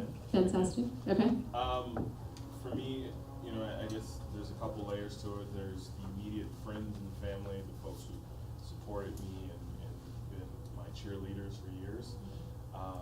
But I also kind of see the world as a whole as my family, my community. So there are individuals I look at that I admire, like Bill Gates, Warren Buffett, who said, I want to take all my resources and actually attack the problems of this world and create solutions out of them and leave this place better than where I found it. So I want to do that as well. And I know that understanding some of these principles and using some of these resources will help me leave the world in a better place too. Fantastic. Round of applause for Dea for that. Leaving a legacy with the blessed resources that you will receive and create for yourself. Fantastic. Anyone else want to do their share? Who you are serving beyond yourself, or what you are serving beyond yourself? Yes, Susan. Well, first, I just want to thank Tommy and Jamie because they are amazing individuals, and I just really have loved getting to know them and love being a part of their growth as well. So, if I've never said thank you, I want to say Round of applause again for Tommy and Jamie. So with that, I do believe that I am here to be a light, and I want to be a role model for my children. And for me, I'm here to serve God. I want to give back. I don't look at a person as a dollar sign. I look at them as, what can I give to them that's going to help them, even if it's a smile, or if I'm walking into an office and it's a cold call, if I can just smile and say something positive, it will help them. Of course, I'm going to talk about who I am, what I have, what I'm doing, but I want to walk away with giving more than what I got. Beautiful. Round of applause for Susan for that. So here's my invitation to you and to you, Dio, as well. So what if now everyone you serve, because if for you it is about giving back to God, being a light, that every person you interact with from here on out, you see it as an extension of God. And if you were to talk to God right now, how would you treat God? Even when God doesn't seem so nice. Now that's the challenge. And then how do you give resources to someone that, I don't know if I agree with them, but I know they need it right now. Seeing beyond yourself and your opinions and your judgments. And that's why it's so important that if you want longevity, if you want certainty in this industry, because it's not an easy industry. It's not like everybody's just buying houses all the time, unless you work with investors, which Jamie and Tommy are teaching you.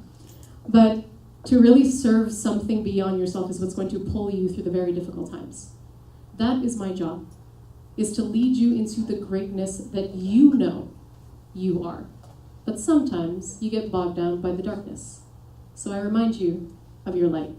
And I might give you challenges and tools to be more of that light. So here is what I will wrap up tonight with. Now that you know, we are going from problems to puzzles. We are going from no to next opportunity. And we are going from sell to serve. Here are just some quick observations I've made that are more tangible with top performing agents. And these are just real practical tools. Now that you've got the mindset pieces, I want you to do something, if you remember my triad, the action piece. Number one, they tend to be present in the office more than other agents. And it's not because they just want to be here and they're better. Proximity is power. When you are around, physically around the energy of really great people, it's infectious, right? It's like being in the gym. You go sometimes not because you're just the best worker outer, but maybe you just need a little motivation to be there versus working out just at home. Some people need that extra push. So you might run faster if you know somebody next to you is also on the treadmill versus when you're just running on the treadmill by yourself. You see what I'm saying? So being present in the office more. They seem to talk to more people. That is definitely a pattern that I've noticed. They're at Starbucks, they're chatting with folks. They're doing this, they're chatting with folks, they're at networking events more. They just have more opportunities for engagement.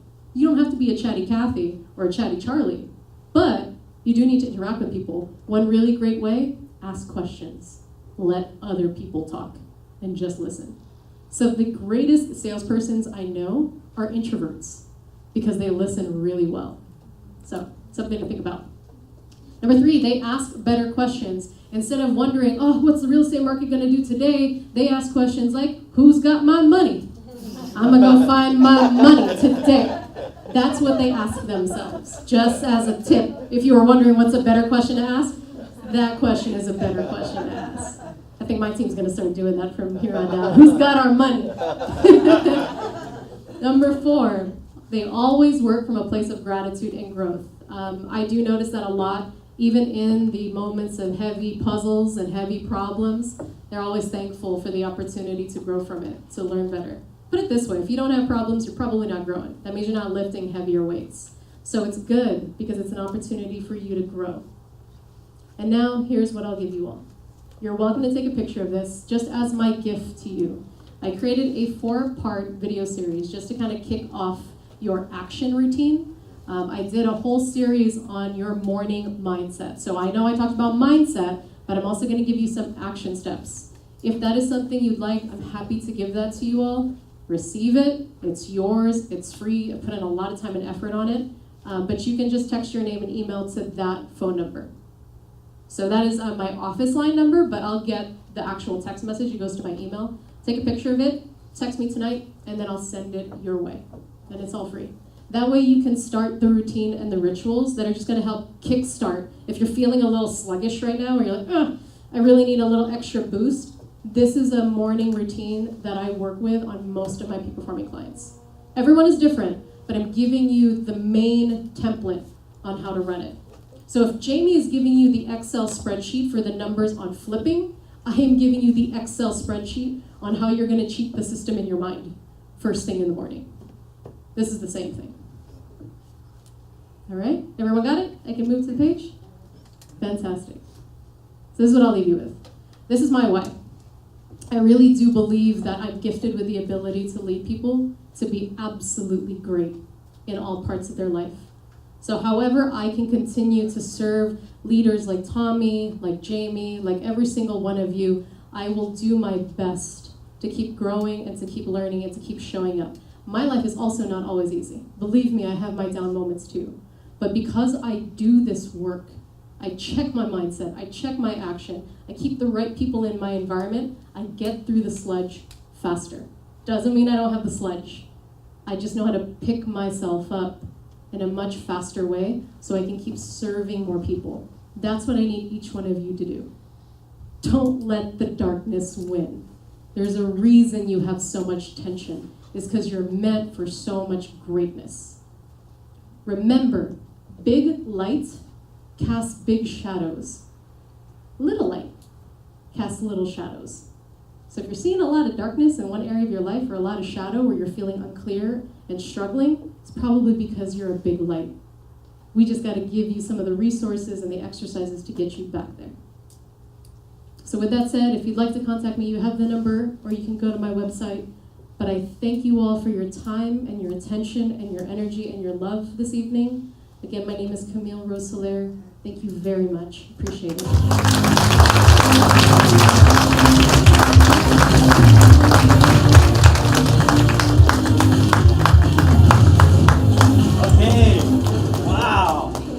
Big question.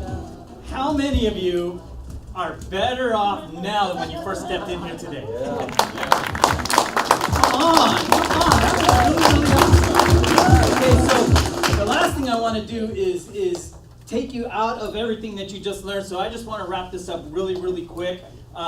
Because we want to wrap this up so that you can go rule your mind to complete the puzzle, to look rejection in the face and see the next opportunity for you to serve. Is that good? Is that good? You want to hear that again? Okay, so each and everybody, pull out your survey card. Okay? with the little handouts that we gave to you, please pull out your survey card, start filling it out. And as you are filling this out, also have your raffle ticket handy. Okay, so as you're filling that out, go ahead and take a look at your raffle tickets. I have a Starbucks gift card to hand out. And I'm going to look for somebody who is already done with the survey card and has sticky fingers. Michael, some people might not have raffle tickets. You don't have raffle.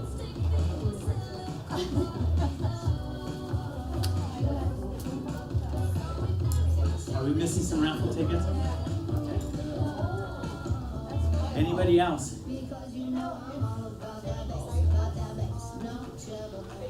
Like us on Facebook. Okay, all the raffle tickets are in?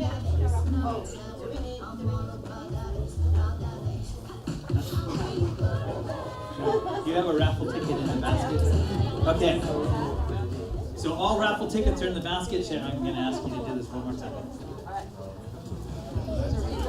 Yes. It's a recount.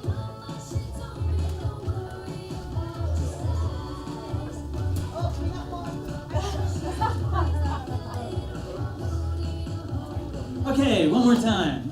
Last call. Do we have all the raffle tickets? Ashcon, do you want to share about Instagram and Facebook? Oh, I told them at the beginning. Okay. One, any more? Any more? Now remember, one raffle ticket goes in the basket and you hold on to the other one. So nobody put both raffle tickets in here where you don't have one in your hand. I know. You might not win that way. Raffle ticket. What is this There's more? Are they on sale? For those people that didn't get it. Did we just offer a big bundle?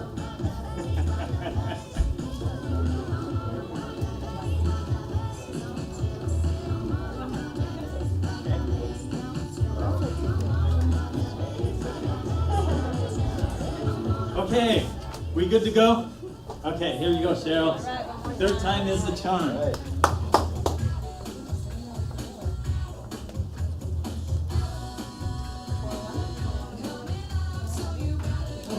Okay, so the winning ticket for the Starbucks card is 379026.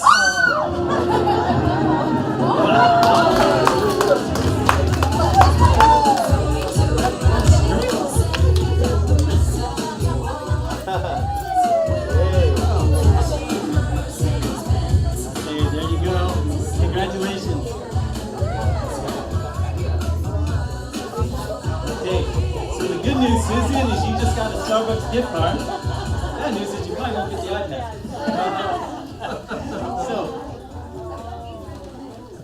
No. The survey cards, please fill them out. If you haven't finished filling them out, please fill them out. And then if all the survey cards are filled out, if you could please just maybe have them go to the center, and then we'll pick them up here. And as we are doing that, let's see here.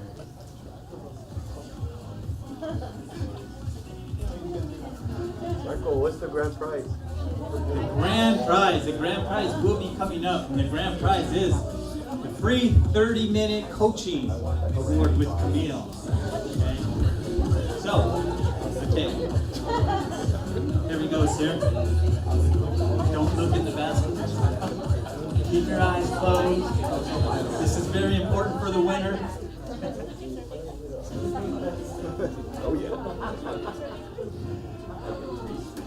Okay, so the lucky winner for the iPad is 379013.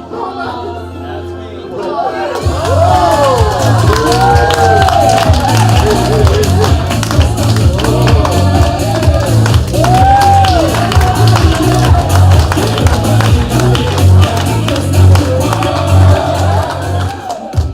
Okay, so now for the grand prize, who's got all the survey cards?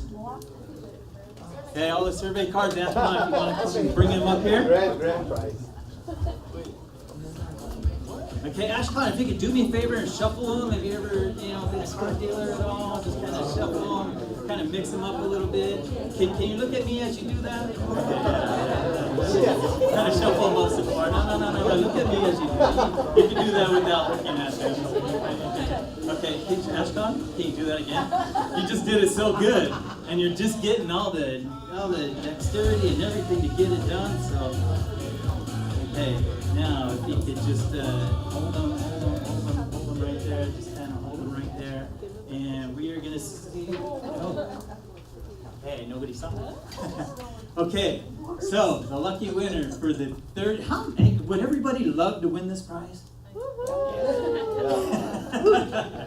Tell you, we already got the videos that we can look at. 30 minutes with Camille. The winner is Nicole Kim.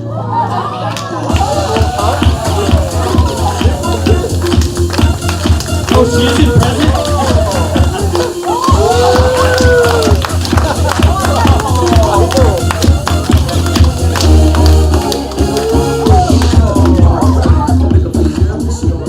Okay, everybody, that wraps it up here for tonight. Thank you again for coming. I do want to thank, if there's any sponsors here, thank you so much for the sponsoring. I also want to thank Myra one more time for bringing all the wonderful food. Please get some food, get some more food. Their cupcakes. Thanks Cheryl for bringing the cupcakes with us today. Please have some cupcakes on your way out. And last but not least, remember, if you want to sign up, if you're interested in joining, we have a table back there. Don't leave forgetting to sign up. Thank you so much for coming. Have a great night.